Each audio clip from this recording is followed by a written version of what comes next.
이제 아마 그 스피노자나 에티카에 대한 얘기는 좀 많이 들어봤을 거예요. 특히 이제 인문학에 관심이 있고 하면 이 스피노자나 에티카는 종종 그 접하게 되는 이름입니다. 보니까는 이 책을 갖고 있는 분들도 있는 것 같은데 이게 그 개설서죠.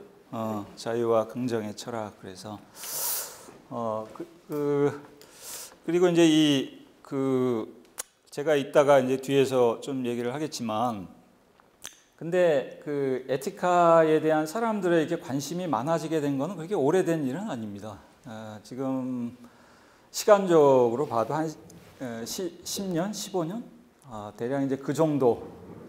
물론 이제 이름은 그전에도 널리 알려져 있었는데, 실제로 스피노자 저작에 관심을 갖고 사람들이 좀 읽어봐야 되겠다. 그래서 이제 많은 사람들이 에티카에 관심을 갖게 된 것은 그 정도 그 시간밖에는 안 됐어요. 그러니까 아까 얘기를 참 잘해줬는데, 이름은 많이 듣고 책에 대해서도 얘기하는 것을 많이 듣는데, 실제로 스피노자 철학의 실체를 접하기는 상당히 좀 어려웠습니다. 근데 지금은 뭐 예전에 비하면 상당히 나아졌지만, 그래도 아마 좀 궁금한 점들이 상당히 또 많을 거예요. 그게 이제 또 이 책 자체가 워낙 접근하기가 쉽지 않습니다. 이 에티카 혹시 직접 책을 한번 좀 읽어본 사람 있나요? 어떤 누가 번역한 책을 읽으셨어요? 황태현 선생. 예, 그렇죠. 그게 요즘 좀 많이 읽히죠. 예전에 좀 나온 게 서강사에서 이제 강영계 교수님이 번역한 에티카가 있고, 한 2, 3년 전에 새로 이제 번역이 돼 나온 이제 에티카가 있고, 에티카를 오늘 이제 원래 제가 부탁받기로는 한 3시간 정도 얘기를 좀 해달라고, 그래서 절반 정도는 제가 이제 얘기를 하고, 그다음에 절반 정도는 같이 이제 질의응답이나 이제 토론을 좀 해달라고 이렇게 이제 부탁을 받았습니다. 그래서 1시간 반 정도를 얘기를 해달라고, 그래서 좀 길게 썼어요. 길게 써왔고, 그래서 우선 이제 스피노자의 생애와 저작에 대해서 그냥 간단하게 좀 얘기를 드리고, 그다음에 이제 이 에티카에 관해서 좀 본격적으로 얘기를 좀 한번 해보겠습니다. 제가 오늘 제목을 욕망과 정서의 철학이라고 이렇게 붙였습니다. 이 정서라고 했을 때, 저 정서는 영어로 하면은 affect입니다. affect를 정서라고 이제 번역을 했습니다. 그러니까 왜 이제 제가 제목을 욕망과 정서의 철학이라고 이렇게 붙였냐면, 오늘 제가 이제 얘기를 좀 하고 싶은 게 스피노자의 주로 이제 인간에 관한 인간에 관한 철학, 인간학과 이제 뭐 윤리학 가능하면 그런 것을 좀 얘기를 중심에 놓고 얘기를 좀 하고 싶어서 제목을 이렇게 붙였습니다. 아까 이제 사회자가 이제 소개하기를, 이 스피노자의 에티카라는 책은 서양 철학의 거의 모든 주제가 이제 담겨 있는 책이라서, 이게 짧은 시간에 이거를 전부 다 이렇게 가지고 얘기를 하려면 너무 이렇게 좀 겉핥기식의 얘기만 될 것 같아서, 그냥 차라리 좀 하나의 좀 주제를 가지고 약간 그걸 집중적으로 얘기하는 게 더 낫겠다 싶어서, 제가 이제 욕망과 정서 문제를 오늘 논의의 좀 주제로 이제 삼았습니다. 그래서 이게 이제 스피노자의 초상화인데, 워낙 그림이 다른 게 많아서 어떤 게 실제 모습인지는 잘 모르겠어요. 아까 이제 포스터 같은 이제 그런 초상화도 남아 있고, 이런 모습의 초상화도 남아 있고, 그러니까 구글 같은데 이렇게 한번 해보면 진짜 수십 가지의 다른 초상화가 있습니다. 그러니까 아마 그 중에는 한번 보지도 못하고 그냥 그린 그런 것도 굉장히 많은 것 같아요. 그리고 저 옆에 있는 게 바로 이제 원본 에티카의 이제 표지입니다. 그래서 이제 에티카 오르디네 게오메트리코 데몬스트라타. 저렇게 하면은 그 기하학적인 순서에 따라 증명된 에티카라는 이제 그 제목입니다. 그러니까 벌써 그 제목에 이제 저 오르디네 게오메트리코 데몬스트라타라는 것은 이제 부제일 텐데, 그러니까 기하학적 순서에 따라 증명된 에티카. 그러니까 벌써 제목만 봐도 스피노자가 이제 이 책을 서술하는 그 방식, 그 관점이 이제 잘 나타나 있죠. 그러니까 이 책은 그 우리가 보통 접하게 되는 다른 책하고는 다르게, 가령 이제 유클리드의 이제 기하학 원론처럼 마치 이게 수학적인 논증의 체계로 이게 이제 그 서술이 되어 있습니다. 그래서 뭐 정의, definition이라는 게 있고, 또 axiome이라는 게 있고, 그다음에 그 정리, 또 증명 이런 게 있고, 또 어떤 경우에는 따름 정리가 있고, 또 때로는 이제 주석이 있고, 그거는 뒤에 가서 조금 더 이제,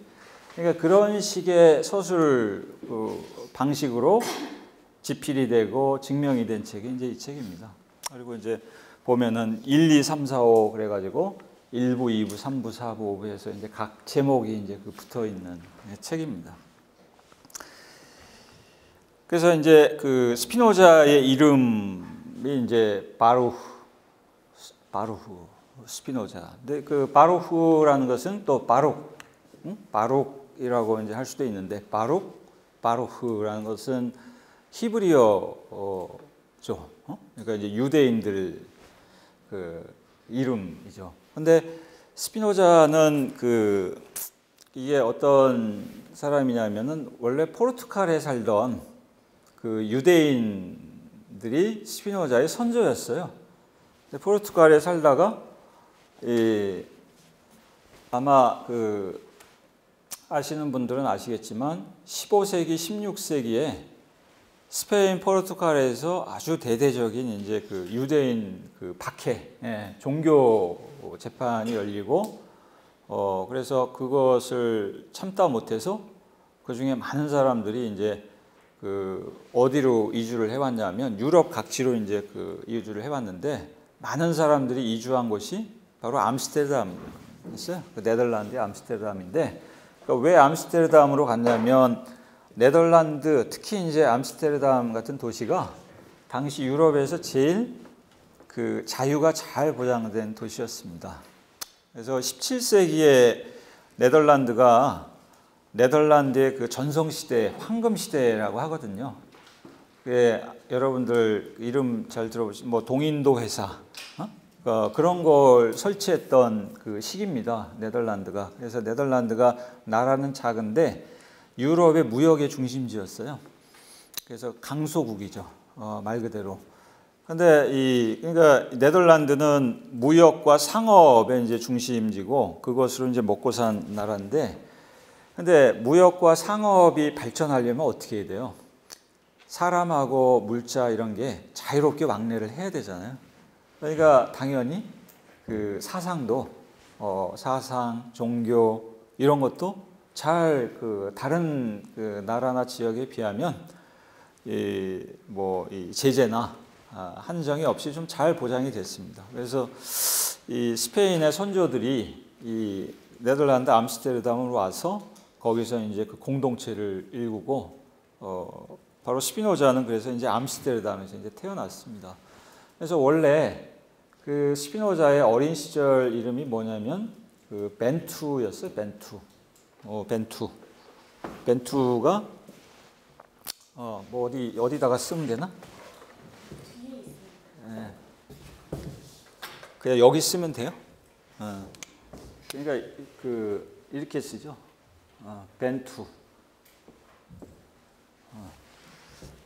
벤투라고 이렇게 씁니다. 저게 이제 어린 시절의 그 스피노자의 이름이었어요.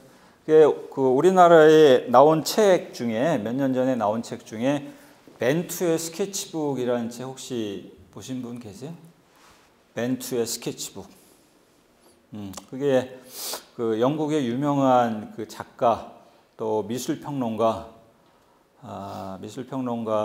쓴 책입니다. 벤투의 스케치북이라는 책이. 근데 그때 벤투가 바로 스피노자예요. 그래서 그 책은 이제 스피노자의 에티카라든가 뭐 지성교정론이라든가 이런 데서 그 여러 구절을 이렇게 가져와서 자유롭게 이제 자기의 이제 그 사상을, 자기의 생각을 이렇게 펼쳐놓는 이제 에세이집입니다. 일종의. 아주 재밌는 책이에요. 아주 재밌는 책인데, 그래서 어린 시절의 이름이 이제 그 벤투였고, 그 저 벤투의 히브리식 표기가 바로 바로크입니다. 그리고 저거를 라틴어로 하면은 베네딕투스입니다. 베네딕투스고 영어로 표현하면은 베네딕트. 베네딕트. 근데 이 벤투, 바로크, 또 베네딕투스, 베네딕트게 다 뭘 뜻하냐면 그 축복, 축복받은 이런 뜻입니다.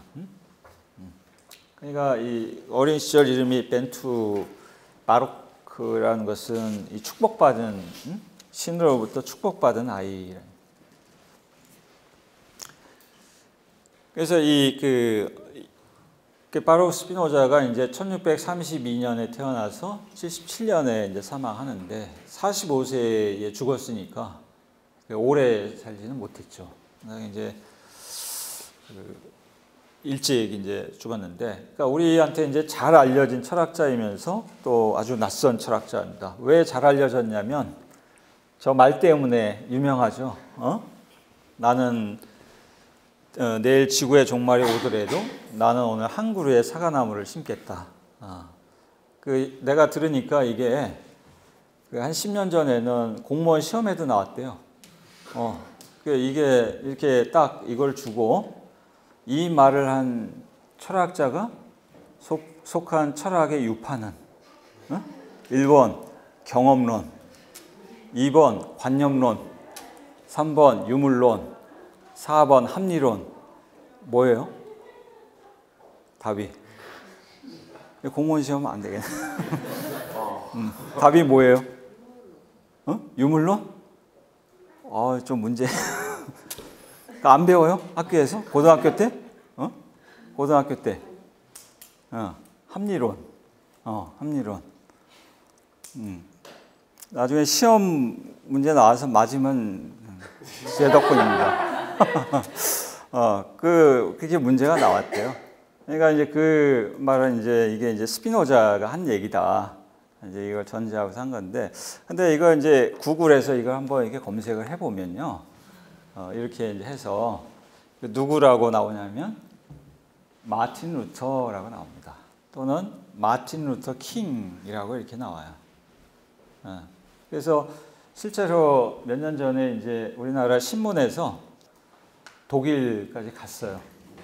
저 말의 출처를 확인하기 위해서. 마틴 루터 생가까지 갔습니다. 마틴 루터 생가에 갔더니 그 생가 앞에 진짜 이 말을 독일어로 새겨 놓은 그 동판이라고 해야 되나? 그게 이제 있다는 거 사진까지 찍어 왔어요. 그 기자가. 근데 그 마틴 루터가 그러면 어떤 그 사람의 유명한 책에서 저 말을 했냐? 그런 건 아니고 그냥 어린 시절에 그 말을 했다. 전해 내려오는 이제 일화. 일화처럼 이제 전해 내려온다. 근데 또 미국의 많은 사람들은 저 말을 마틴 루터 킹이 했다. 그렇게 또 알고 있더라고. 근데 이상하게 우리나라에서는 왜 저게 스피노자의 말로 알려져 있는지 진짜 이상한 얘기예요. 그래서 그 신문을 찾아봤더니 제가 좀 확인한 최초 제일 오래된 게 1966년에 경향신문에 어떤 그 칼럼에서 누군가가 스피노자가 그 말했듯이 이 말 이제 표현이 나옵니다.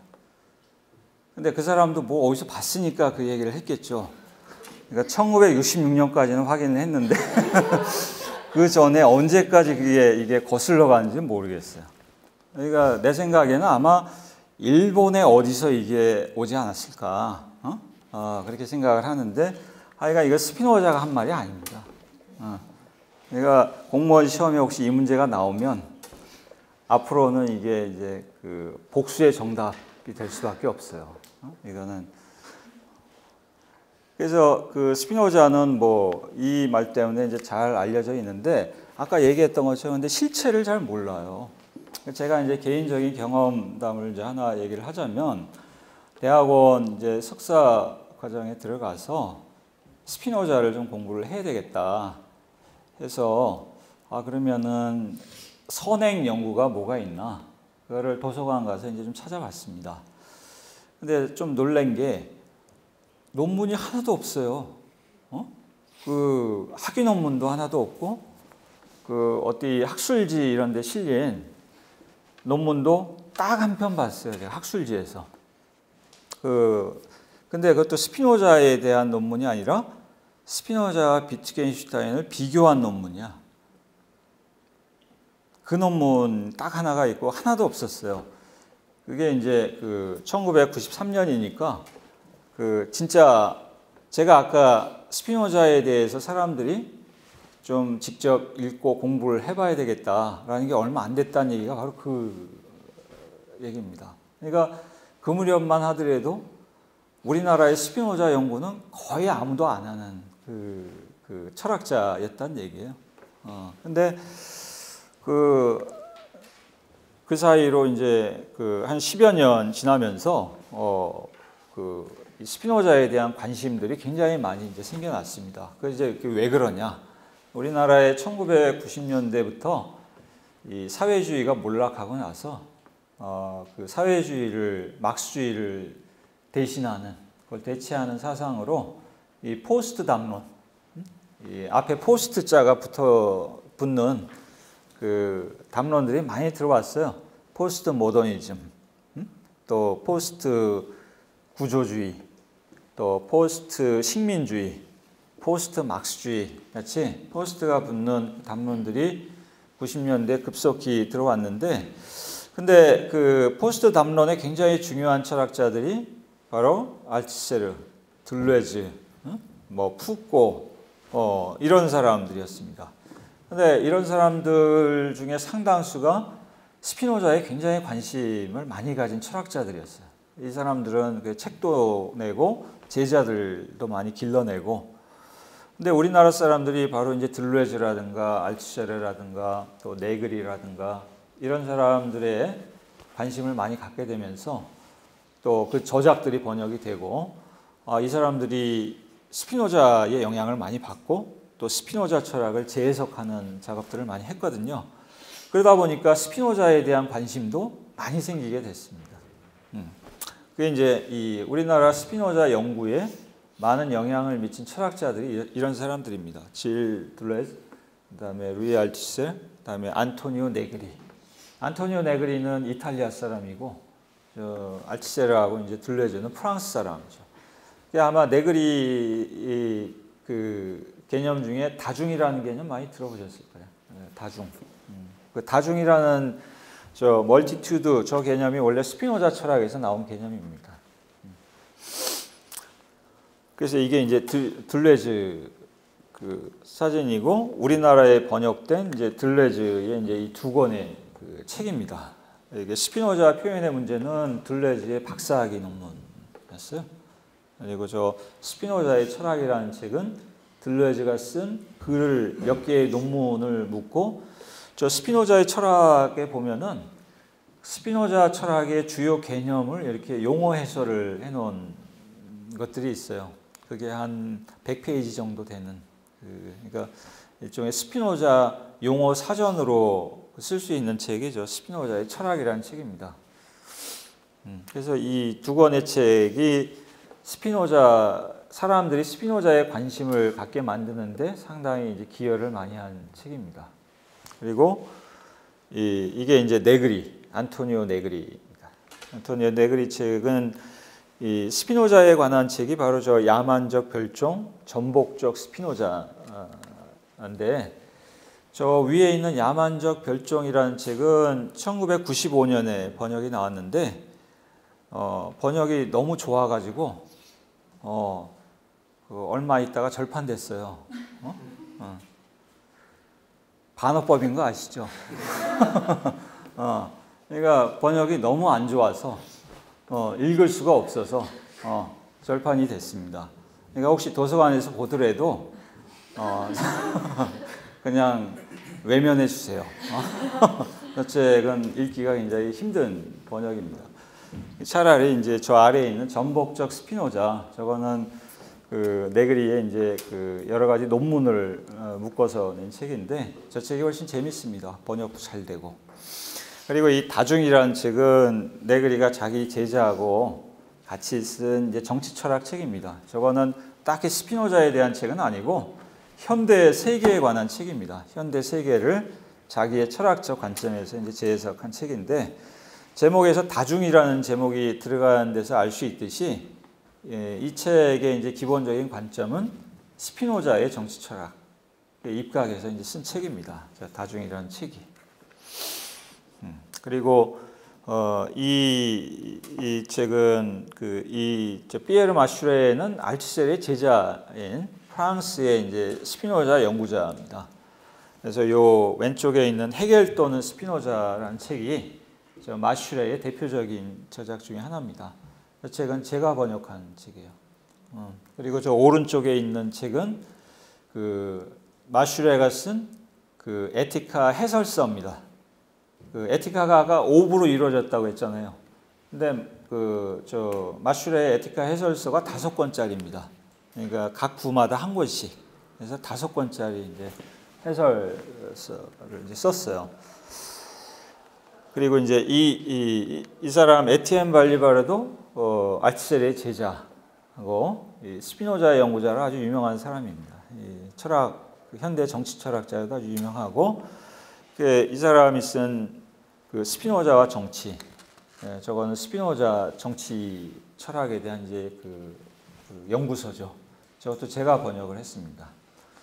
그리고 이제 그 오른쪽에 있는 책은 그 몇 년 전에 이제 이탈리아에서 나온 발리바르의 이제 또 저작이고, 그러니까 이런 사람들이 그 현대 스피노자 연구에 아주 큰 영향을 미치고 또 우리나라 이 스피노자 연구에도 아주 깊은 영향을 미친 사람들이죠. 그러니까 이런 책들이 번역이 되고 사람들이 이런 책들을 읽으면서 스피노자가 참 독특하고 흥미롭고 뭐 우리 세계에 관해서 인간의 삶에 관해서 좀 많은 것을 얘기해 줄 수 있는 철학자구나, 이런 것들을 사람들이 느끼면서 스피노자에 이제 관심을 많이 이제 갖게 된 겁니다. 그래서 이 그림은 뭐냐면요, 이게 지금 그 화형하는 그림이거든요. 화형하는 그림이고 이게 이제 그 주교 같은 사람들이고 저게 그 포르투갈 스페인에서 있었던 유대인 박해를 기록한 이제 그림입니다. 그리고 이 아래 그림은 뭐냐면 왜 이제 유대인들을 박해했냐면 유대인들로 하여금 가톨릭으로 개종하라고 강제한 거예요. 강제를 했는데 유대인들이 가톨릭으로 개종한 척하면서 사실은 자기들끼리 이제 비밀리에 유대교 집회를 갖고 유대교 이제 예배 모임을 갖고 하면서 이제 가톨릭으로 실제로 개종한 게 아니라 유대교를 계속 고수를 했던 겁니다. 그래서 이 아래에 있는 이 그림이 이제 유대인들이 비밀리에 이제 자기들끼리 이제 유대교 이제 예배 모임을 이제 갖고 있는 이제 그림이죠. 그러다가 몇십만 명이 죽었어요. 저 위에 그림처럼. 그래서 이제 많은 사람들이 넘어온 곳이 바로 이제 암스테르담인데 이게 이제 17세기 이제 암스테르담에 있던 유대인 공동체를 이제 그린 그림입니다. 이게 이제 암스테르담에 있는 유대인 공동체 그림이고 저기 이제 왼쪽에 보이는 저게 유대인들의 예배당이에요. 저게 이제 시냐고그라고 부르는 저 예배당 모습입니다. 이 예배당이 이제 요 당시 이제 예배당 내부의 이제 이 모습이고, 그리고 이제 요 오른쪽 아래에 있는 게 현대 아직 요즘 남아 있는 내부 모습이고, 저 왼쪽 오른쪽이 암스테르담에 있는 그 예배당 사진이죠. 그리고 이제 이것이 이제 뭐냐면요. 이것이 저겁니다. 이 스피노자 오늘 나눠드린 요 강의록을 보시면요. 스피노자가 이제 유대인 공동체에서 1632년에 이제 태어났다고 그랬잖아요. 1632년에 태어났는데 아버지는 상인이었어요. 상인이었고 아버지가 유대 공동체의 이제 유지 중에 이제 한 사람이었습니다. 유지 중에 한 사람이었고, 그래서 스피노자는 이제 어렸을 때부터 전통적인 이제 히브리 식 유대교 교육을 받고 이제 자라났어요. 근데 이제 어려서부터 워낙 똑똑하고 그래서 스피노자를 가르치던 스승들이 아주 큰 기대를 걸었다고 합니다. 얘는 커서 훌륭한 랍비가 될 거다라고 이제 기대를 걸었는데, 이 스피노자가 이제 자라면서 저렇게 된 거죠. 이 바깥 세상하고 접촉을 하면서 스피노자가 전통적인 유대교 사상, 교리에 대해서 이제 회의를 품게 된 겁니다. 그러다가 이제 이 프란시스쿠스 이제 반덴엔덴이라는 당시 이제 네덜란드에 있었던 살고 있던 이 지식인이 있었는데, 이 반덴엔덴이라는 이 지식인이 일종의 사설학교를 세웠어요. 사설학교를 세워서 그 사설학교에서 라틴어도 가르치고 또 철학이라든가 과학이라든가 또 여러 가지 이제 문화적인 전통도 가르치고, 일종의 이제 사설, 좀 말하자면 귀족이라든가 이런 사람들을 대상으로 한 사설 학교였는데, 스피노자가 어떻게 이제 그 학교를 다니게 됐습니다. 그 학교를 다니면서 이 반데넨데한테 이제 라틴어도 배우고, 스피노자는 청소년 시절까지 이제 유대 공동체 교육만 받다가 이 반데넨데한테 상당히 많은 걸 배웠습니다. 라틴어도 배우고 데카르트 철학도 배우고 당시 새로 등장하던 자연과학도 배우고 또 유럽의 이제 역사라든가 이 문화적인 전통도 이제 배우고, 그러면서 자기가 갖고 있던 유대교 사상에 대해서 또 전통에 대해서 더 큰 회의를 이제 품었던 겁니다. 근데 스피노자가 이 사람의 성정이 어떤 사람이냐면, 이 사람은 이 타협을 잘 못하는, 자기가 어떤 생각이 옳다, 이게 맞다라고 생각을 하면 그것을 고수를 하고 견지를 해야 되는 사람이에요. 그러니까 자기가 이미 이제 유대교 사상이 틀렸고 이게 문제가 많고 이게 기만적이고 이렇게 이제 그런 것들을 깨닫게 되니까 막 여기저기에 막 그걸 얘기하고 다닌 겁니다. 사람들 만나면 유대교 문제가 많다. 이 교리, 특히 이제 스피노자가 못마땅하게 생각하고 비판적으로 문제를 제기했던 교리가 두 가지 교리가 있는데, 하나가 이제 인격적인 신이 세계를 창조했다는 교리. 그것을 이제 굉장히 못마땅하게 생각을. 또 하나가 영혼 불멸이라는 교리. 영혼이 불멸한다. 근데 사실 그 두 개가 사실 제일 핵심이거든요. 근데 스피노자가 그 두 가지 교리가 잘못됐다라고 여기저기 이제 떠들고 다니니까 제일 거기에 대해서 이제 충격을 받고 그것을 못마땅하게 생각하는 사람들이 스피노자를 과거에 가르쳤던 스승들입니다. 그래서 이 스승들이 스피노자를 만나서 너 그렇게 생각하는 건 좋은데 제발 너 혼자만 알고 있어. 여기저기 떠들고 다니지 말고, 그러면은 우리가 아무 문제 삼지 않겠다. 여기저기 떠들고 다니지만 마라. 근데 스피노자가 그걸 못하는 거예요. 그냥 그렇게 얘기했는데도 여기저기 이제 떠들고 다니니까 결국 어떻게 됐냐면 종교 재판을 이제 열었습니다. 종교 재판을 열어서 이 스피노자를 이 히브리인들의 공동체에서 추방하기로 결의를 맺은 겁니다. 그래서 저게 바로 추방의 결의를 담은 이제 파문, 스피노자를 파문하기로 한 이제 내용이 담긴 이제 문서입니다. 거기 제가 강의록에 인용을 해놨죠. 그 당시에 이제 파문의 이제 내용 한번 좀 잠깐 읽어볼까요?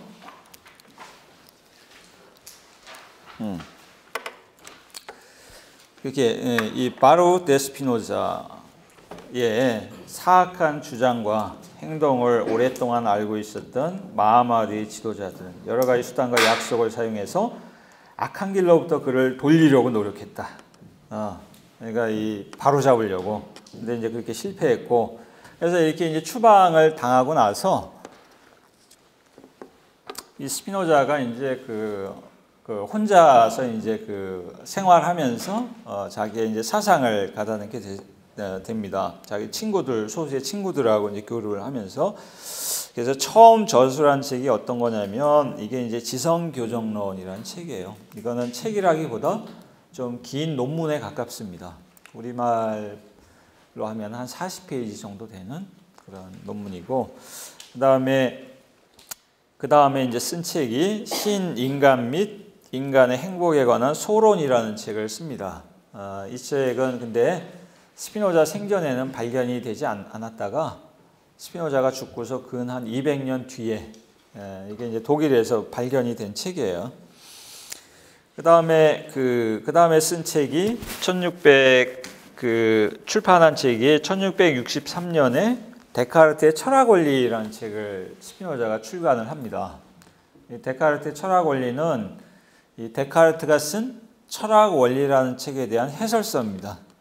그래서 스피노자가 이 책을 내고서 당시 유럽에서 제일 뛰어난 데카르트 전문가 중에 이제 한 사람으로 명성을 얻게 됩니다. 그래서 이 책 때문에 나중에 독일 하이델베르크 대학에서 교수 초빙도 받습니다. 근데 1675년에 교수 초빙을 받는데 안 가죠. 나 공부에 방해받기 싫다 그러면서. 그리고 이제 그 다음에 나온 책이 1670년에 이제 나온 신학정치론이라는 책입니다. 이 신학정치론이라는 책은 성경, 특히 이제 구약에 대한 비판, 그리고 어떤 정치 철학을 제시하고 있는 책입니다.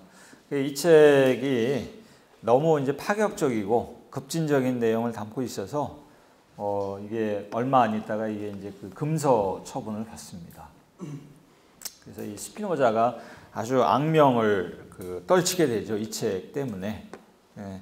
그다음에 이제 1674년에 이제 우리가 오늘날 보는 에티카, 윤리학을 이제 다 완성을 합니다. 근데 완성을 하는데 바로 이 완성된 이 해에 신학정치론이 금서 처분을 받거든요. 그래서 이 금서 처분을 받는 걸 보고 이 에티카를 출판하게 되면 내가 바로 붙잡혀서 죽겠구나 해서 출판을 포기를 합니다. 그래서 이 생전에는 에티카가 출판이 안 되고 스피노자가 1677년 사망한 다음에 친구들이 스피노자가 생전에 썼던 책 그리고 이제 편지들을 묶어서 유고집을 출판을 합니다. 그 유고집 속에서 처음 이제 에티카가 세상에 이제 알려지게 됐습니다. 이제 1675년에는 76년에는 이제 정치론이라는 책을 쓰다가 미완성으로 남기고 이제 사망을 하죠. 그러니까 스피노자 저작은 몇 권 안 돼요. 상당히 이제 적은 책을 이제 쓴 사람입니다. 특히 이제 스피노자의 제일 대표작이 에티카인데 이 책은 한 15년 동안의 이제 시간을 들여가지고 쓴 그 책입니다. 그래서 우선 윤리학의 구조를 한번 보면요. 아까 제가 말씀드린 것처럼 윤리학은 5부로 이루어진 책입니다. 5부로 이루어진 책이고 1부의 제목이 신에 대하여라는 제목을 달고 있죠. 신에 대하여라는 제목을 달고 있는 이 책은 제목이 말해주듯이 신학, 그 다음에 철학에서는 존재론이라고 하는 내용을 다루고 있는 책이 바로 이제 이 1부입니다. 그래서 예전부터 스피노자의 에티카에서 사람들이 제일 중요한 파트로 꼽고 있는 게 이제 1부예요. 왜냐하면 이제 서양 철학에서 존재론이라는 게 서양 철학에서 제일 중요한 주제라고 사람들이 생각을 많이 해봤으니까 이 1부야말로 에티카의 거의 전부나 다름없다라고 이제 사람들이 생각을 많이 했죠. 그리고 2부를 보시면 2부는 정신의 잘못되어 있네. 정신의 본성과 기원에 대하여. 정신의 본성과 기원에 대하여라는 제목입니다. 정신의 본성과 기원에 대하여. 그래서 2부는 스피노자가 이 정신이라는 게 뭐고, 정신이라는 게 어떻게 이루어져 있는지. 그러니까 요즘식으로 얘기하면 심리 철학을 다루고 있는 게 2부입니다. 그리고 2부에서는 또 인식론도 이제 같이 다루고 있습니다. 심리 철학과 인식론의 문제를 다루고 있고, 그다음에 3부의 제목이 정서의 기원과 본성에 대하여. 제가 아까 말씀드렸죠. 어펙트를 집중적으로 다루고 있는 파트가 이 3부입니다. 그래서 여기서 바로 인간의 본질을 욕망이라고 정의를 하면서 정서론을 본격적으로 전개를 하죠. 그 다음에 4부 제목이 뭐라고 되어 있냐면 인간의 예속에 대하여 또는 정서의 힘에 대하여 라고 이렇게 되어 있습니다. 근데 그러니까 4부에서는 예속이라는 것이 4부의 이제 중심적인 주제인데 스피노자가 예속을 어떻게 정의를 하냐면 예속이라는 것은 사람이 정서의 힘에 휘둘리는 것, 정서에 사로잡혀 있는 것을 스피노자가 예속이라고 부릅니다. 그러니까 뭐 분노에 사로잡힌다든가 미움에 사로잡힌다든가 어떤 탐욕에 사로잡힌다든가 이걸 스피노자가 이제 예속이라고 불러요. 그러니까 3부와 4부는 다 정서의 문제를 이제 다루는 거죠. 3부에서는 정서가 무엇을 기원으로 하고 있고 정서의 본성은 어떤 것이고 이걸 다룬다면 4부에서는 사람들이 어떻게 정서에 휘둘리는지 그걸 다룹니다. 그리고 사실은 이 4부의 제목과 다르게 4부의 전반부는 이렇게 이제 사람들이 어떻게 정서에 예속되어 있는가를 다룬다면 4부 정리 19에서부터는 사람들이 이 예속에서 벗어나기 위해서는 어떻게 해야 되는지 그 문제를 다루고 있습니다. 그래서 4부 정리 19부터 4부 정리 73까지는 주로 이제 인간의 이성적인 삶의 방식, 또 인간의 사회적인 삶, 또 자유인이란 누구인가 이런 걸 다루고 있는 게 4부 후반부입니다. 그리고 이제 5부는 제목이 지성의 역량에 대하여 또는 인간의 자유에 대하여라는 제목이 붙어 있는데 이 5부도 크게 이제 두 파트로 이게 나눠져 있습니다. 그래서 5부 정리 1에서 정리 20까지가 이제 전반부거든요. 이 전반부에서는 그 주로 이 정서적인 예속에서 어떻게 이제 사람들이 이제 벗어날 수 있는지, 정서적인 힘으로부터 사람들이 치유될 수 있는 그 길을 다루고 있습니다. 그리고 5부 정리 21에서 정리 42까지 후반부에서 스피노자가 얘기하는 것은 이 전반부에서 얘기하는 것은 스피노자 표현대로 하자면 어떤 거였냐면 이 지속, 영어로 하면 이제 duration, 이 어떤 시공간적인 이 삶 속에서 사람들이 어떻게 그 정서로부터 이제 그 치유될 수 있는가, 이 문제를 다뤘다면 정리 21부터 마지막까지는 영원성의 관점에서 봤을 때 인간의 자유란 무엇인가, 이것을 다루는 게 5부 후반부입니다. 그래서 5부 후반부는 인간의 자유와 스피노자가 이제 그 신의 사랑이라고 부르는 그것이 이제 이 5부 후반부에 이제 그 중요한 그 주제가 됩니다. 그래서 그 사실 에티카에서 제일 읽기가 어려운 부분이 어디냐면은 1부하고 2부예요.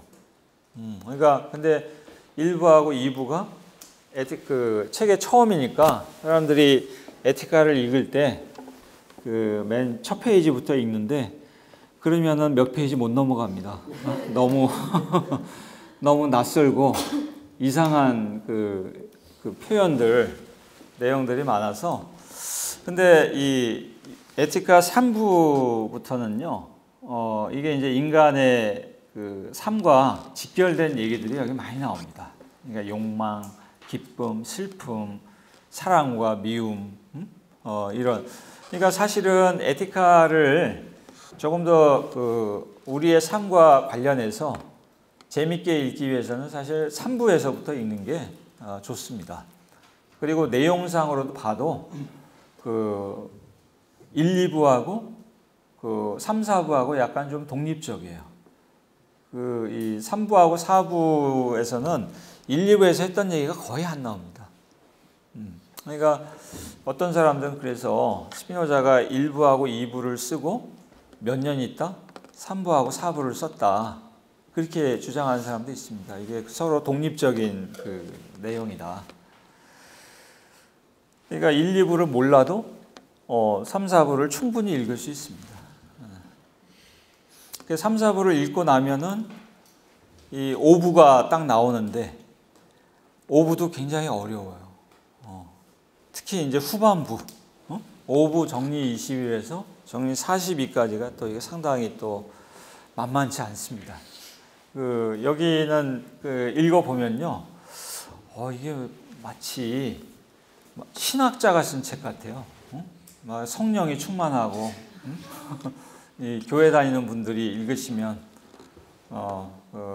뭔가 느끼는 바가 더 많을지도 모르겠는데, 그러니까 약간 좀 이상하죠. 왜냐하면 스피노자의 아주 유명한 그 표현 중에 뭐가 있냐면요, 그거 혹시 들어본 분들 있을지도 모르는데 이런 말 들어봤어요?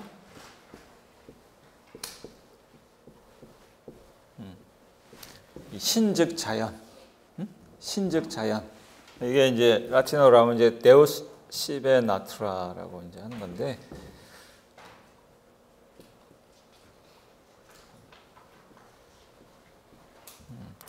그러니까 이 신즉 자연이라는 말은 무슨 말이냐면 신이라는 것은 자연과 같은 것이다라는 얘기입니다. 그러니까 저 신즉 자연이라는 말은 스피노자 철학에는 인격적이고 초월적인 신을 위한 자리가 없다는 거죠. 그러니까 전통적으로 서양의 기독교 신학, 또 기독교 신학의 영향을 받은 서양 철학에서 초월적 신이라고 불렀던 것은 사실은 자연을 잘못 이해한 그 어떤 가상에 불과하다. 이게 스피노자의 생각입니다. 그러니까 스피노자의 철학은 이 자연 중심의 철학, 이 자연 이제 기반으로 이제 한 철학이라고 할 수 있는데, 그러니까 이 1부에서부터 4부까지 그 얘기를 쭉 이제 하다가, 근데 5부 마지막에 가면 이상하게 마치 다시 인격적인 신이 다시 출현하는 것 같은 그런 이제 인상을 줍니다. 그래서 이 5부 후반부가 상당히 좀 또 까다로운 그 내용이에요. 그래도 뭐 끝까지 다 읽으려면 읽어봐야죠. 어쨌든 윤리학에서 제일 좀 우리가 우리의 삶과 관련해서 좀 밀접하게 읽을 수 좀 제일 흥미롭게 읽을 수 있는 파트가 이제 3부하고 4부입니다. 그래서 그걸 읽고 더 흥미가 생기면 1, 2부도 도전할 수 있고 5부도 이제 도전할 수 있습니다. 그래서 그 윤리학의 주요 용어만 몇 가지 좀 간단하게 볼까요? 이제 정의, 아마 윤리학 처음 이렇게 에티카 접하시면 맨 처음에 일부 책을 딱 펼치면 제일 먼저 나오는 게 제목 다음에 나오는 게 뭐냐면 정의 1이 갑자기 딱 나옵니다. 정의 1. 그죠? 그래서 나는 그 본질이 실존을 함축하는 거, 또는 실존한다고 밖에 인식될 수 없는 거, 그것을 자기 원인으로 이해한다. 그렇게 이제 정의를 합니다. 갑자기 아무 얘기도 없이 갑자기 정의를 딱 하고 자기 원인을 나는 이렇게 이해한다. 그 다음에 정의 2, 나는 유한이라는 것을 이렇게 이해한다. 그 다음에 정의 3, 나는 실체를 자신 안에 있고 자신을 통해 인식되는 거, 그걸 실체라고 이해한다. 이런 식으로 8개의 정의가 쭉 나옵니다. 그리고 그 다음에 또 존재하는 모든 것은 자신 안에 있거나 다른 것 안에 있다. 공리가 또 이제 7개가 나와요.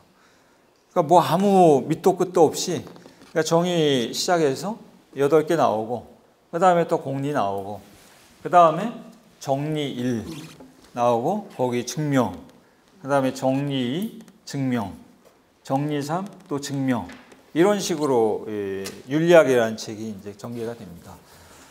그러니까 이 윤리학을 처음 접하는 사람이 사실 제일 황당하고 좀 납득하기가 어려운 게, 이게 뭐지? 이 8개의 정의가 뜻하는 게 뭐고, 공리가 뜻하는 게 뭐고, 그 다음에 스피노자가 정리 1, 정리 이렇게 하면서 증명을 이렇게 제시하는데, 이게 증명이 된 건가? 안 된 건가? 도대체 이 증명으로 도대체 뭘 얘기를 하려고 하는 건지, 이게 감을 잡기가 굉장히 어려워요. 그러니까 윤리학을 읽기가 어렵다는 게 바로 이제 그래서 어려운 겁니다. 그래서 이 스피노자가 정의라고 하는 것은 사실은 이제 어떤 이제 사물 또는 존재자의 이제 본성을 표현하는 것, 본질을 표현하는 것을 스피노자가 이제 정의라고 부르죠. 그래서 스피노자가 8개 그 정의를 제시한 것은 스피노자가 봤을 때 자기 원인이라든가 또 실체라든가 속성이라든가 양태라든가 신이라든가 자기가 일부 존재론에서 다루는 주요한 이제 존재자의 본질을 미리 이제 제시를 하고 시작을 이제 하는 겁니다. 그 다음에 이제 두 번째 나오는 게 이제 공리죠. 정의 다음에 나오는 게 공리인데, 공리는 자명한 진리입니다. 이게 또는 이 증명 없이도 이게 참되다고 받아들여진 이제 진리죠. 그래서 이 공리는 사물의 일반적인 원리를 이제 표현하는 것이 바로 이제 스피노자 철학에서 이제 공리를 뜻합니다. 그리고 이 공리하고 약간 비슷하면서도 다른 게, 이게 이제 공준, 수학이나 뭐 경제학이나 이제 이런 데 보면 이제 공준이라는 게 있죠. 또 다른 말로 하면 이제 요청. 그러니까 이거는 공리와 마찬가지로 이게 참이라고 전제가 된 겁니다. 참이라고 전제가 된 건데 윤리학에는 모두 8개의 이 요청, 공준이 나옵니다. 그게 이제 2부에 6개가 나오고 3부 맨 앞에 이제 2개가 나오고. 근데 윤리학에서 8개의 이 공준 요청은 다 인간의 신체에 관한 거예요. 인간 신체에 관한 그 공준이 제시가 됩니다. 근데 이 공리하고 요청의 차이는 뭐냐면, 공리와 요청의 차이는, 공리라는 것은 그 어떤 특정한 분야와 상관없이 그 모든 분야에 걸쳐서 이게 참이다, 참되다 라고 그 전제가 된 것을 공리라고 합니다. 반대로 이 요청 또는 공주는 어떤 특정한 영역에서만 참이라고 이렇게 그 전제가 된 것을 요청이나 이제 공준이라고 이렇게 얘기하죠. 그러니까 공준이라는 말 자체가 공리에 준한다 이런 얘기입니다. 공리에 준한다.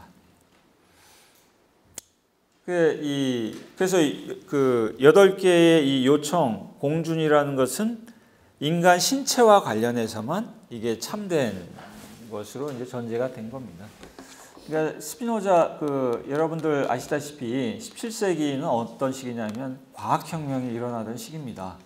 이게 이제 갈릴레이, 뉴턴에 의해서 근대적인 물리학이 성립하던 시기인데, 그래서 당시에 철학자들이 이 과학에 대해서 굉장히 관심이 많았어요. 자연과학. 데카르트도 자연과학에 대한 책을, 원래 데카르트가 물리학자하고 이제 수학자로 이 사람을 시작했던 사람입니다. 그래서 이 데카르트도 자연과학에 대한 저술을 여러 남기고, 스피노자도 이 자연과학, 자연철학에 굉장히 관심이 많았어요.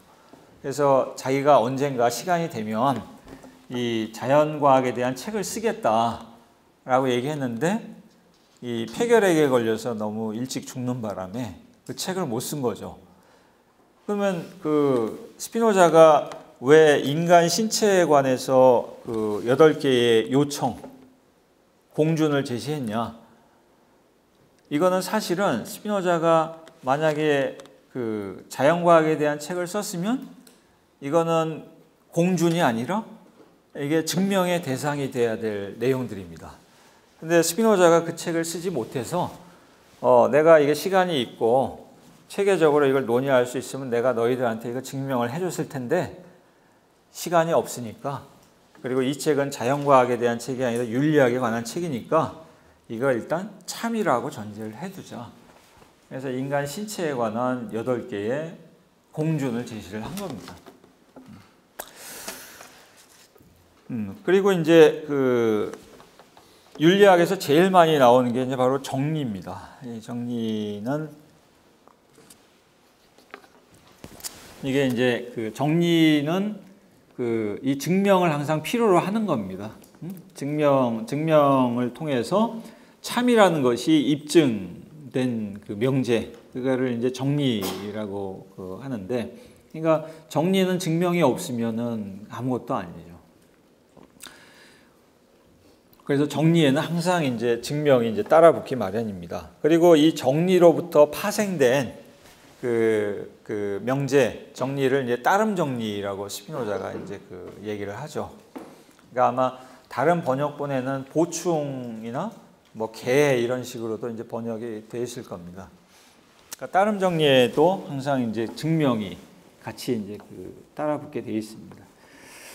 그리고 그 윤리학에 또 굉장히 많은 내용을 차지하는 게 바로 주석이죠. 이 주석. 근데 이 주석과 관련해서 이 들레즈가 아주 재밌는 얘기를 했어요. 그 예전에는 사람들이 윤리학에서 이 주석에 대해서 별로 주목을 안 했습니다. 근데 이 들레즈는 주석이라는 것이 윤리학에서 아주 중요한 그 파트다라고 얘기하면서 윤리학은 사실은 2권으로 된 책이다라고 얘기합니다. 그 한 권의 책은 뭐냐면 정의, 공리, 정리, 증명, 따름 정리 등으로 이어지는 이 엄격한 이 연역, 관습과 이 논증으로 이루어진 윤리학이 하나가 있다. 그리고 다른 그 윤리학, 또 다른 윤리학은 뭐냐면 그 서문, 부록, 그 다음에 이 주석으로 이어지는 이 윤리학이 따로 있다. 그래서 이 서문이나 부록이나 주석 이런 데 보면은 실제로 문체도 달라요. 이 서문이나 부록이나 주석에서 스피노자가 아주 이 비판적으로 이게 변합니다. 사람이 비판적으로 변해서 막 그 상대방을 막 조롱하고, 막 비꼬고 눈 뜨고 잠꼬대한다라고 막 이렇게 얘기를 하고, 데카르트에 대해서도 아주 신랄하게 이제 그 비난을 하고 이렇습니다. 그러니까 그 반대로 정의나 공리나 증명 여기에서는 스피노자가 아주 냉철합니다. 여기에서는 그 하나하나의 이제 그 명제를 아주 엄격하고 정확하게 논증하는데 초점을 맞추는데, 요 서문이나 부록이나 주석에서는 내가 이렇게 얘기하면 니네가 그러니까 이렇게 그 엄밀한 연역 논증의 언어로 얘기하면 니네가 이해 못할까봐 내가 풀어서 얘기해 줄게 라고 하면서 자기의 적수를 아주 신랄하게 공격하기도 하고, 또 이 논증적인 방식으로 아니라 경험에 따르면, 경험에 입각하면, 자, 이런 현상을 우리가 볼 수 있다. 이런 현상에 따르면 내가 하려는 얘기가 입증된다. 이렇게 경험에 근거를 둔 설명, 부연 이런 게 나오는 게 바로 주석입니다. 그러니까 이 둘레즈에 따르면 윤리학에 나오는 요 두 개의 상이한 이 증명, 설득, 증명과 설득의 어떤 장치, 이거를 잘 구별을 해야 된다라고 얘기를 합니다. 그래서 상당히 일리가 있고 중요한 얘기입니다. 혹시 에티카를 읽으실 때 한번 그것만 따로 한번 읽어보세요. 서문, 부록, 주석, 그 언어가 얼마나 다른지. 네, 그렇습니다. 이게 이제 그 윤리학과 관련된 대략적인 이 그림입니다. 그림이고, 그 다음에 이제 아까 말씀드렸던 것처럼 이제 그 욕망의 문제로 이제 한번 들어가서 이제 한번 생각을 해보면요. 6쪽을 한번 좀 보세요. 제가 이제 그 밑줄 친 부분을 한번 보시면요. 우리가 이제 그 욕망이라고 하는 것을 그걸 우리는 굉장히 내밀하고 주관적인 어떤 것이라고 이제 보통 생각합니다. 그렇죠. 그래서 뭐 예를 들면은 아버지의 죽음을 슬퍼하고, 또 나를 모멸하는 행위에 대해 분노하고, 또 그녀를 사랑하고 하는 건 다 이게 나의 주관에서 비롯된 거죠. 누가 하라고 그러면 하기 싫잖아요. 생전 보도 듣도 못한 그 사람 사진 가져와서 내일 결혼해. 그러면은 결혼할 수 있겠어요? 못하는 거죠. 그러니까 이 욕망, 정서라는 것은 굉장히 주관적이고 내밀한 것이라고 사람들이 생각을 합니다.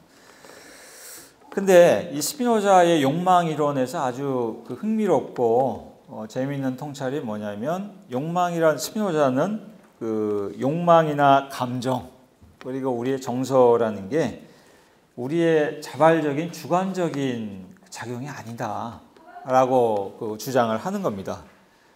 오히려 우리의 욕망이나 정서는 모방을 통해 이루어진다. 그러니까 우리 욕망은 우리가 자발적으로 스스로 하는 게 아니라 다른 사람의 욕망을 흉내낸다, 이런 얘기입니다. 그리고 우리의 감정도 우리 개인의 자발적인 산물이 아니라 다른 사람의 감정을 모방하는 거라고 얘기를 합니다. 그러니까 우리가 어떤 것을 욕망하거나 또 어떤 것에 슬퍼하거나 기뻐할 때 이건 사실 우리 자신의 게 아니라는 얘기예요. 다른 사람의 걸 모방한 거지. 그러니까 그거는 어떤 걸 통해서 제일 잘할 수 있냐면요. 어린아이를 보면은 그걸 제일 잘할 수 있습니다. 어린아이는 누가 웃으면 그냥 자기도 막 따라 웃죠. 누가 옆에서 울면 자기도 그냥 울어요. 그리고 이 그 어린아이는 욕망하는 것도 그 남이 욕망하는 거 이렇게 그 따라합니다. 뭘 그 애들 싸우는 거 보면 되게 싸움이 그렇게 일어나죠. 누가 이걸 뭘 그 먹거나 가지거나 하면 나도 그렇게 하죠. 그게 다 이제 모방 작용이죠. 그래서 그러면 이게 이제 어린아이만 그러냐? 어린아이만 그런 게 아니라 성인도 똑같습니다. 그래서 뭐 그 예능 프로그램 혼자 보면 별로 재미없잖아요. 같이 봐야 더 재밌습니다. 같이 봐야 더 재밌고 또 그 뭐 월드컵 응원할 때도 같이 응원해야 이게 더 그 재밌습니다. 그리고 뭐 그 예를 들면 그 외국 여행을 갔는데 그 한국 사람이 뭐 요즘은 워낙 많이 나가니까 별로 그런 거 없을지도 몰라요. 근데 그 아주 그 외국 여행이 잘 안 나가던 때에 그 낯선 사람들 속에 있다가 어디서 갑자기 한국말들 또 이 동양 사람만 보면 아, 저 한국 사람일까? 한번 이렇게 가서 말 붙이는데 갑자기 중국말이 막 나오고 그래서 이제 당황하고 이제 이런 그 경험들이 있는데, 그러니까 외국에 나가서 이 한국 사람 만나면 은근히 반갑죠. 반갑고 같은 말 쓰면 또 그 반갑고, 그리고 뭐 아마 여기 경험해본 분들 있을지 모르는데 노무현 대통령 죽고 장례식 할 때, 그때 참 대단했죠. 이 사람들의 이제 그 아주 집단적인 이제 그 슬픔, 아주 그 애도의 분위기가 대단했습니다. 근데 저는 어렸을 때 그 박정희 대통령이 그때 사망을 했거든요. 그때는 노무현 때보다 더 했어요. 아마 그 인터넷 이런 데 보면 그 당시 관련 사진이나 뭐 기록 이런 게 있을 텐데 그 거의 전 국민이 다 그 슬퍼하고 울었으니까 저도 울었어요. 근데 왜 울었는지 몰라. 근데 막 그냥 슬픈 거야.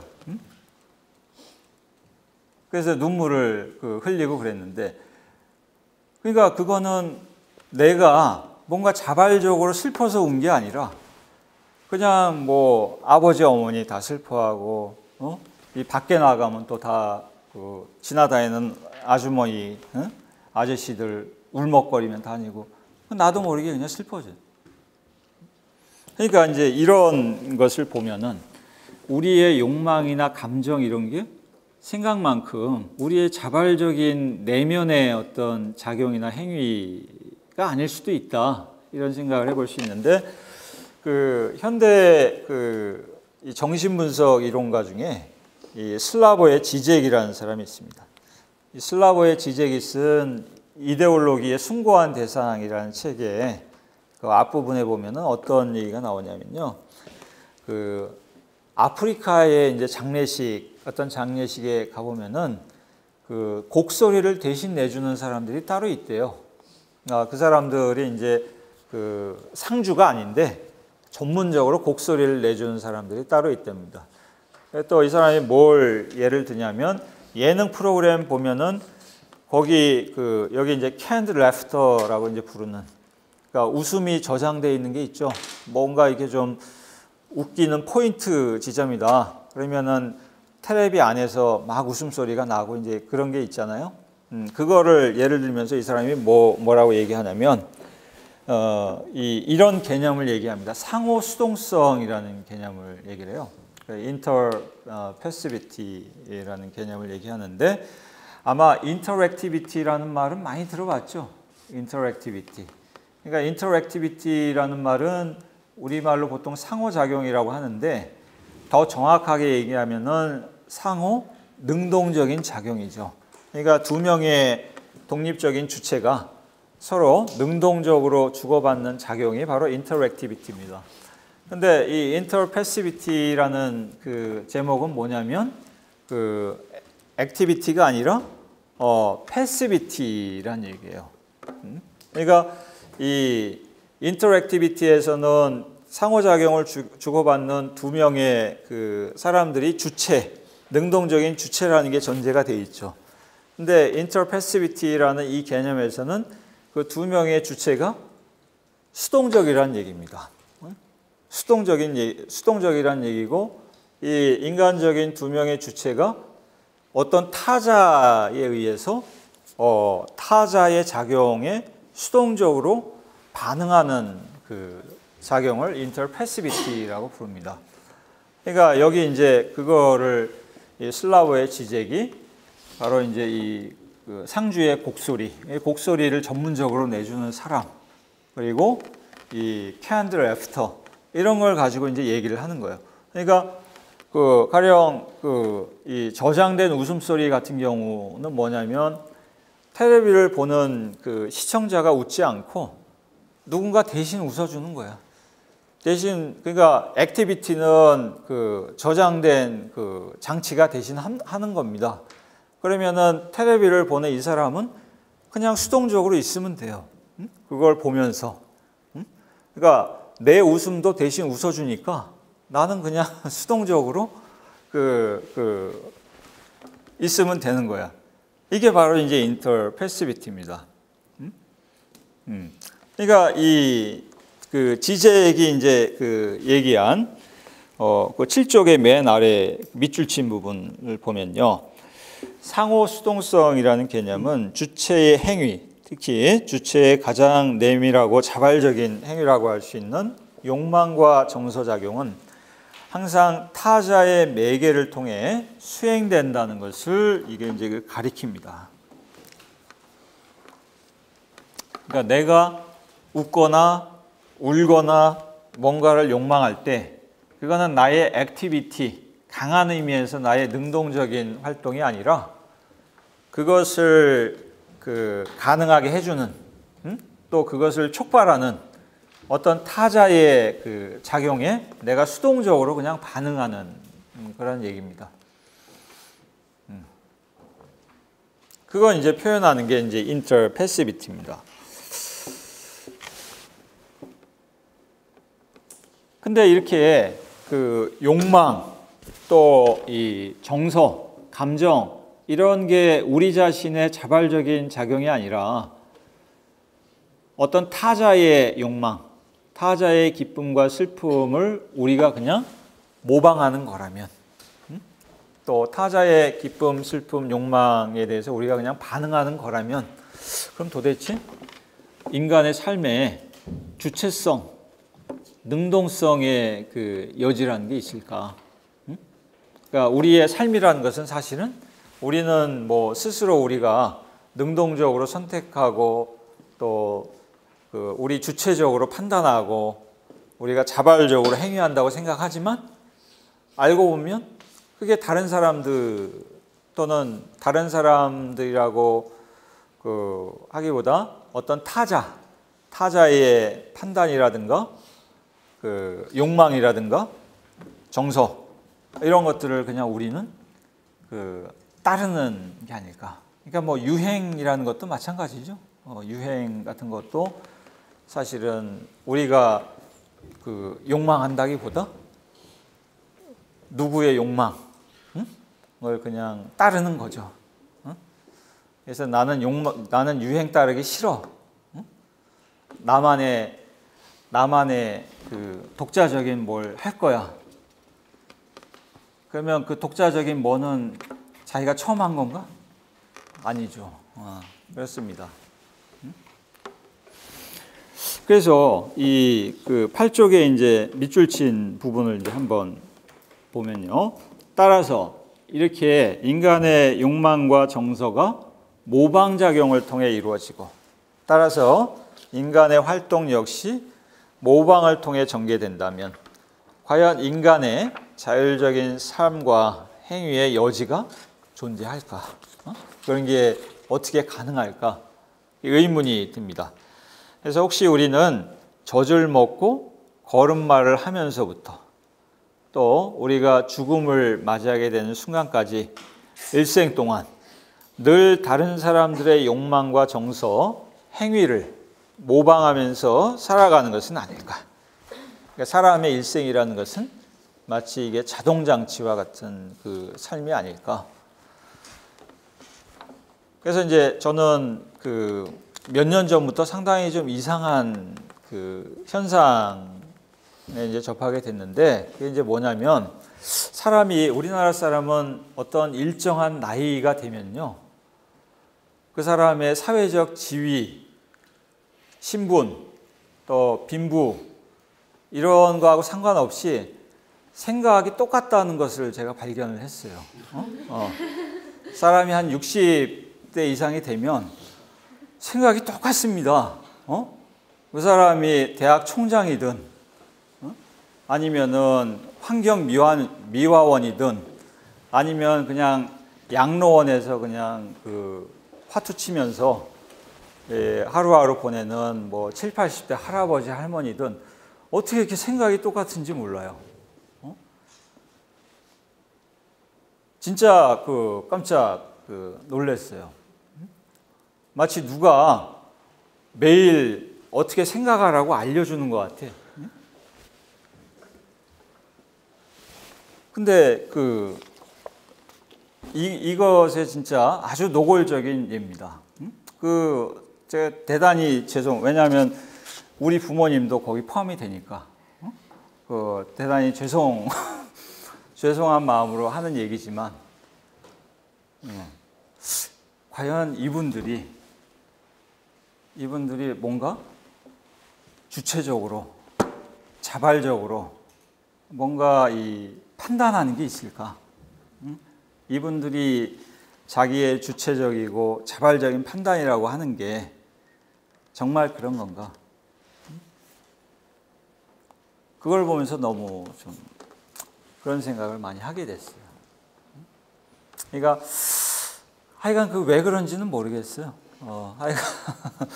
근데 그 옛날에는 분명히 안 그랬거든요. 한 20, 30년 전만 해도 분명히 그렇지 않았어요. 근데 제가 볼 때는 한 10년 또는 그거보다 조금 더 됐다면 한 그 무렵부터, 요즘 세대 갈등이라는 말을 많이 하잖아요. 그게 이제 그 표현입니다. 한 60대 이상 되면은 생각이 똑같아지는 거. 그 참 아주 이상한. 스피노자를 많이 읽으시나? 아주 이 모방 욕망의 전형입니다. 그래서 스피노자가 그 욕망에 관한 얘기를 조금 더 이제 해보면요, 스피노자 철학의 아주 독특한 특징이 뭐냐면, 인간의 본질을 욕망이라고 정의한다는 점이 아주 이게 독특합니다. 인간의 본질을 가령 아리스토텔레스가 그러잖아요. 인간은 말을 할 줄 아는 동물이다. 또 인간은 로고스를 가진 동물이다. 그게 이제 인간에 대한 정의잖아요. 또 인간은 사회적인 동물이다 라고 이렇게 얘기할 수도 있고, 근데 스피노자처럼 인간의 욕망이 인간의 본질이다, 이렇게 얘기하는 사람은 정말 극히 드뭅니다. 근데 스피노자가 인간의 본질을 바로 이제 욕망이라고 정의를 합니다. 근데 욕망 이전에 스피노자 철학에 나오는 3부, 윤리학 에티카 3부에 나오는 굉장히 중요한 개념이 뭐냐면 코나투스라는 개념이에요.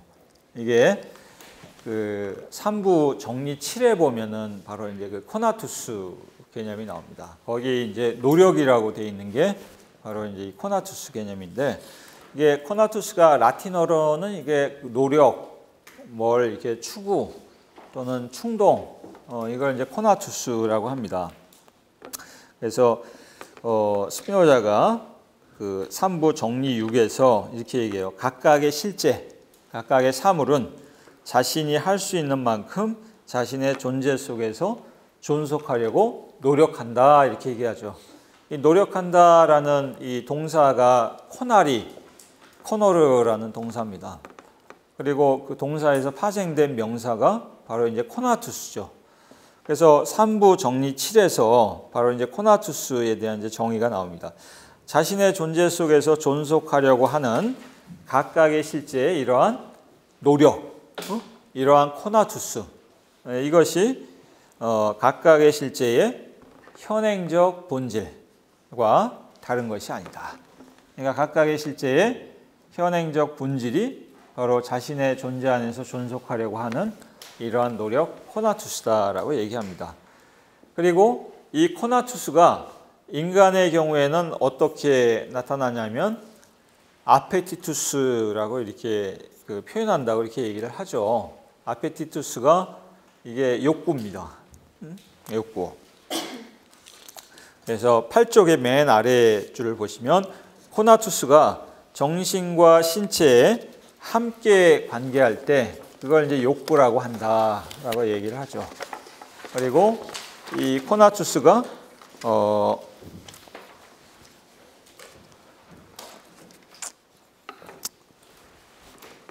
이 코나투스가 정신에만 관계할 때는 그걸 의지라고 이렇게 스피노자가 얘기를 합니다.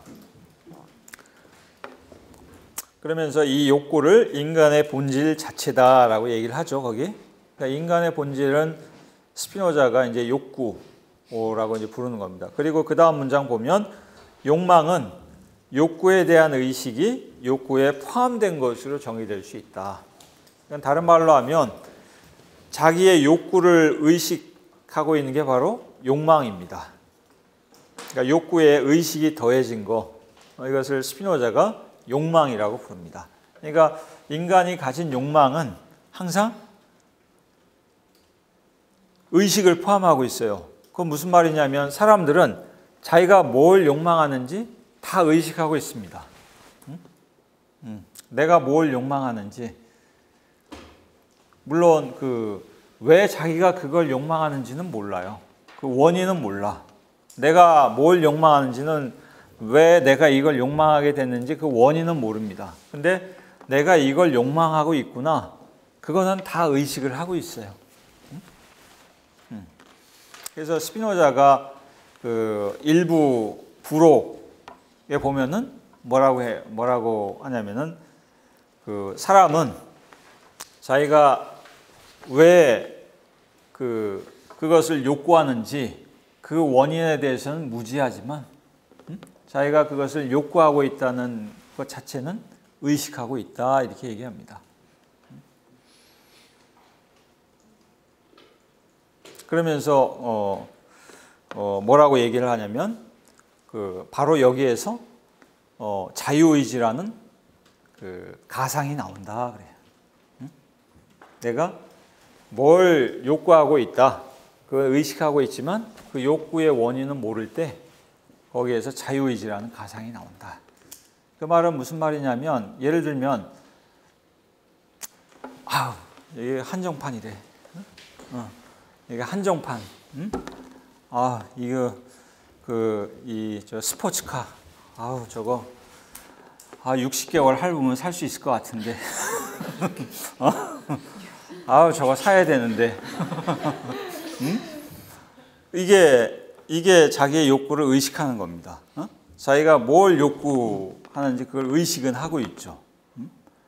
근데 자기가 왜 그걸 욕구하는지 그 원인은 몰라요. 그 현대 사회를 사람들이 뭐라고 하냐면 소비 사회라고 하죠. 이 소비 자본주의 사회입니다. 이 소비 자본주의 사회의 굉장히 중요한 특징은 뭐냐면요. 예전에는 귀족하고 평민들은 노는 물이 다릅니다. 그래서 평민들은 귀족들이 뭘 하고 사는지를 몰라요. 그러니까 이 귀족들이 사는 문화가 따로 있고, 그 사람들의 삶의 방식이 따로 있고, 이 평민이나 가난한 사람들은 자기들이 사는 삶이 따로 있어요.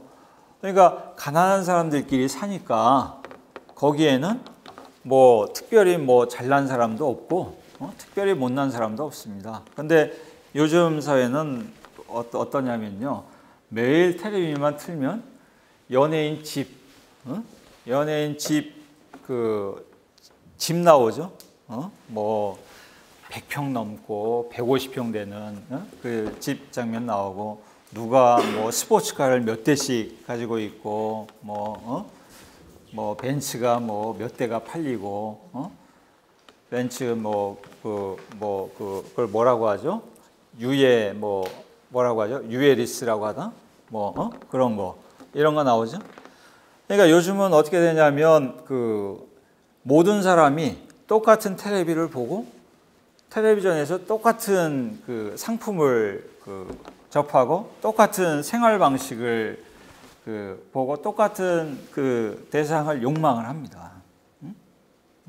그러니까 예전 같으면 사람들이 욕망의 대상에 포함이 안 됐던 것을 이제는 모든 사람들이 똑같이 접하고 같은 걸 욕망을 합니다. 그러니까 이 소비 자본주의 사회라는 것은 뭐냐면, 똑같은 것을 욕망하되 능력 있는 사람은 남보다 하나 더 많은 것을 소비할 수 있고, 그리고 선택할 수 있는 능력을 가진 사람, 이게 이제 능력 있는 사람입니다. 반대로 능력이 없는 사람은 뭐냐면, 당연히 똑같은 것을 욕망하지만 그것을 선택할 수 없고 소비할 수 없는 사람입니다. 그러니까 거기서 좌절하기 싫잖아요. 나도 60개월 할부하면 살 수 있는 그런 게 나옵니다. 이거는 내가 나한테 주는 선물이야. 그런 게 됩니다. 그러니까 스피노자가 얘기하는 자유의지의 가상이라는 게 이렇습니다. 그러니까 자기가 뭘 욕망한다는 것을 의식은 하는데, 자기가 왜 그걸 욕망하는지는 모르니까 그거는 내 의지대로 내가 그걸 욕망한다, 이렇게 생각을 하는 겁니다. 그러니까 나의 자유의지로 내가 스스로 원해서 이걸 하려고 하는 것이다 라고 이제 얘기해요. 스피노자가 욕망을 이렇게 욕구의 의식을 더한 거, 이 욕망이라는 것을 인간의 이제 본질이라고 이렇게 얘기를 하죠.